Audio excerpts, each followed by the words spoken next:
ট্যাঙ্কির ওখানটাতে রাখ। কিছু কিছু জিনিস কলেজটার খুবই খারাপ।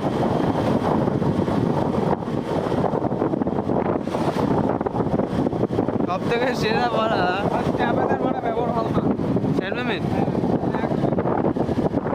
কলেজে কেমন কি যেমন ব্যাগ না, সব স্যার ম্যাম এক নম্বর। আমাদের যে বলেছিল আজকে পরে একটা স্যার ছিল না, কি ছিল জানি না, দেখে ফুল গাঁজাখোর লাগছিল, ফুল মানে গাঁজা খেয়ে আসলে যেরকম সেম একদম স্যারটা পুরো মানে কি কিরকম